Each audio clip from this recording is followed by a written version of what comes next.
नमस्कार मित्रों अभी चल रहे हैं, विभाजन के प्रसंग भी चल रहे हैं और उधर कृष्ण जी की जन्माष्टमी और उसके बाद राधा जन्माष्टमी के प्रसंग भी चल रहे हैं। हमने दोनों विषयों को अपनी दृष्टि विगत नहीं किया, दोनों पर समय समय पर विचार और कुछ एक चीज़ें, कुछ एक सूत्र आपस में बांटे हैं। अब इसमें एक और पहलू जो उभरा है, जिसका जिक्र आपसे बांटने वाली बात मुझे महत्वपूर्ण लगी, जिसका जिक्र सामने अक्सर कौन जाता है, वो ये है कि विभाजन के समय आखिर वो औरतों का क्या हुआ। ये एक महत्वपूर्ण सवाल इसलिए है कि मेरे सामने एक दास्तान है जो किसी और शायद लेखक ने भी, संकलनकर्ता ने भी वो उसका उल्लेख किया है, लेकिन मेरे पास उसका प्रामाणिक एक दस्तावेज़ भी है। और ये बात मैं आपको बताता हूँ कि ये बात 1960 के दशक की है, 60 या 61, मुझे पूरा याद नहीं है। केवल एक बार भारत और पाकिस्तान की सरकारों ने निर्णय लिया कि यहाँ दिक्कत ये है कि बड़ी समस्याएं पेचीदा आ रही हैं। पेचीदगी इसलिए आ रही है कि अधिकांश लोग उधर भी और इधर भी वो लिख कर दे रहे हैं अपनी अपनी सरकारों को कि जी मेरे पुश्तैनी घर में इतने तोले सोना, इतने सिक्के, इतना ये, इतना वो, ये दबा पड़ा है और मैं दबा कर आया था या दबा कर आई थी। और यदि छूट ही ना मिले जाने आने की तो सारा का सारा नष्ट हो जाएगा। ना वहाँ की सरकार के काम आएगा, ना यहाँ के लोगों के काम आएगा, ना मेरे बच्चों के काम आएगा, ना किसी और के बच्चों के काम आएगा, क्योंकि उनको तो पता ही नहीं है कहाँ कोई चीज़ दबी पड़ी है। और लोग इसी तलाश में अपने घर ही खोद मारेंगे। ये एक बड़ी विचित्र सा संकट था और दोनों सरकारों ने आपस में बैठकर जब जो निर्णय किया वो ये था कि आप कुछ दिनों के लिए छूट दे दीजिए। और छूट में ये है कि यदि किसी का दावा है कि उसके घर में वो फलां जगह या एक स्थान पर अपनी संपत्ति को दबा कर आया है, या अपने कुछ महत्वपूर्ण दस्तावेज़ संपत्ति से जुड़े हुए दबा कर आया है या आई है, तो उस स्थान की खुदाई सरकारी खर्च पे कराई जाए और उसमें से जो सामग्री मिले उसमें 40-60 का अनुपात रखा जाए। 60 तो जो संपत्ति किसी ने जमा की है या जोड़ी है उसको दे दिए जाएं।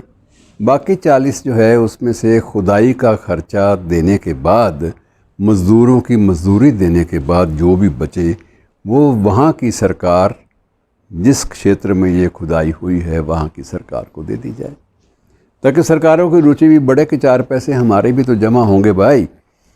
तो दोनों तरफ ये खोल दिए गए, सीमाएं खोली गई शायद 10 या 12 दिन के लिए। मित्रों, बहुत कुछ हुआ उन दिनों में, लेकिन चलिए वो तो एक बातें हैं गड़े हुए धन के बारे में। गड़ा हुआ धन, ये भी बाद में कहानियाँ आई कि वो कुछ लोगों को बिल्कुल वो फला ही नहीं, जैसे कहते हैं ना, ये फलेगा नहीं, ये गड़े हुआ धन जिसको मिलता है वो भी पछताता है। तो ये बातें खैर चलो इस विवरण बाद में लेंगे, लेकिन ये एक छूट मिली थी। उस छूट में कुछ ये भी था कि जिनकी लड़कियां खो गई हैं, जिन परिवारों की लड़कियां उधर या इधर, उधर इधर का ये शब्दों का प्रयोग मैं भारत और पाकिस्तान के लिए कर रहा हूँ। जहाँ जहाँ आप बैठे हैं वहाँ उधर कर लीजिएगा दूसरे पक्ष को, और आप अपने पक्ष को इधर कर लीजिएगा, बात एक ही है। तो जो लड़कियां जिनका अपहरण हुआ था, जिनकी संख्या जो है वो सर्वेक्षण के मुताबिक वो आंकड़ा कहीं 80,000 पहुंचता है, कहीं 60,000 पहुंचता है, जो आंकड़ा दर्ज है और जिसका हर सर्वेक्षण में जिक्र है। लेकिन कहीं कहीं ऐसा भी लगता है कि ये जितना आंकड़ा दर्ज है इससे कहीं ज़्यादा लाखों की संख्या में ऐसे मामले हैं जो बाद में लोगों ने ख़त्म ही कर दिए कि नहीं, हमें दावेदारी करनी ही नहीं है किसी बात पे भी, बात ख़त्म हो गई, उसको ख़त्म करो। ऐसा ही एक केस है। मैं आपके सामने जो मामला जो उठाना चाहता हूँ उसके माध्यम से आप देखिए कि मानवीय संवेदनाओं और मानवीय संबंधों पर इस विभाजन ने कितना गहरा असर डाला। वो उनमें से एक का नाम मैं आपको बता देता हूँ कि नाम था शहनाज खान। शहनाज खान का अपहरण हुआ था और जिस वक्त उसका अपहरण हुआ था उस वक्त वो हरपाल कौर थी। मैं नाम थोड़े से तब्दील भी कर रहा हूँ क्योंकि नाम सीधे लेने से थोड़ी सी आपत्ति भी उन परिवारों को हो सकती है, लेकिन जो घटनाएं हैं वो तथ्यात्मक हैं। तो हरपाल कौर वास्तविक नाम, बदला हुआ नाम शहनाज खान, बेगम शहनाज खान। अब हुआ ये कि शहनाज को 47 के बाद जिस परिवार ने अपनाया, जो परिवार उसे गुंडों से बचा कर ले गया या पैसे दे के उसने ख़रीदा, जैसे भी किया, वो परिवार के साथ रहने लगी, उसके बच्चे हो गए।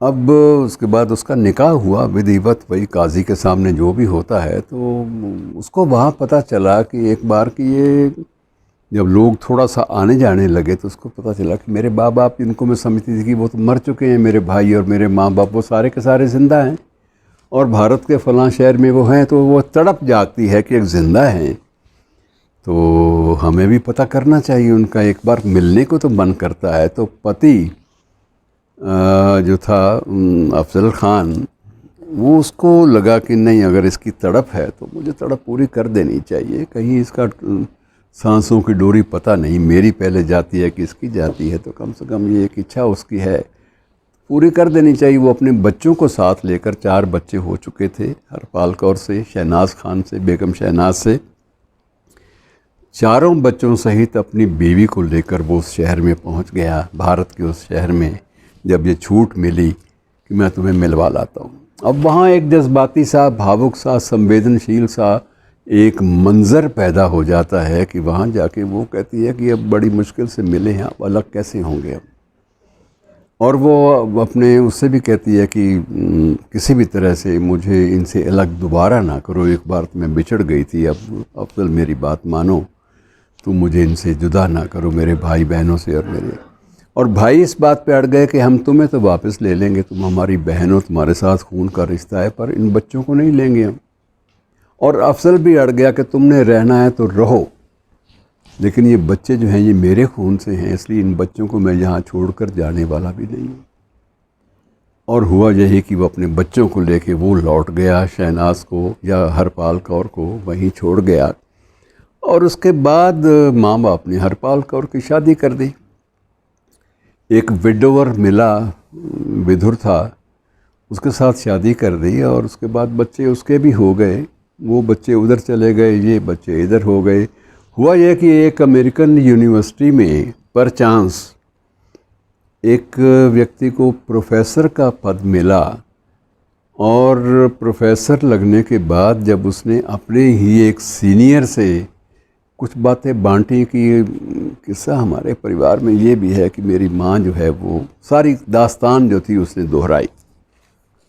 जिस व्यक्ति के सामने दोहराई वो भी वहाँ यूनिवर्सिटी में पढ़ा रहा था। वो कहते जो तुम सुना रहे हो दास्तान, यार ये कहीं तक कहीं मेरी दास्तान से मेल खाती है कि तुम जिस औरत का जिक्र कर रहे हो उसका नाम क्या है। तो कहता मेरी माँ का नाम हरपाल कौर है। कहते फिर और कोई होगी?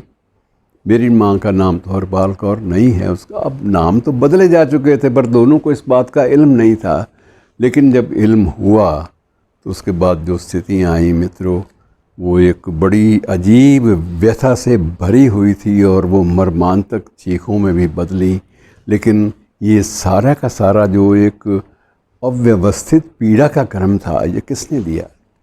इसी भारत पाक विभाजन ने, जिसके लिए ना तो अफजल ख़ान ज़िम्मेदार था, ना हरपाल कौर ज़िम्मेदार थी, ना वो शहबाज, उसका असली नाम जो बदला नाम था वो शहनाज खान था, बेगम शहनाज खान, वो कोई भी ज़िम्मेदार नहीं था। ना ही उनके बच्चे जो विदेशों में अलग अलग रूप से अलग अलग किसी यूनिवर्सिटी में पढ़ाने लगे हैं और अपने पद पर बड़ी वो शिखर पर पहुँचे हैं। ये चीज़ें सारी की सारी आखिर कैसे समाप्त होंगी, इनकी यादें, ये समझ ही नहीं आता। और ये यकीनन अब इस बात पर भरोसा सबको हो गया है कि उनकी संख्या ना तो 70,000 थी, ना 80,000 थी, बल्कि लाखों की संख्या में ऐसे मामले थे जो हमारे इस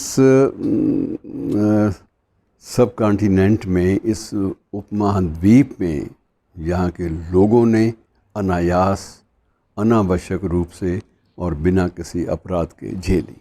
धन्यवाद।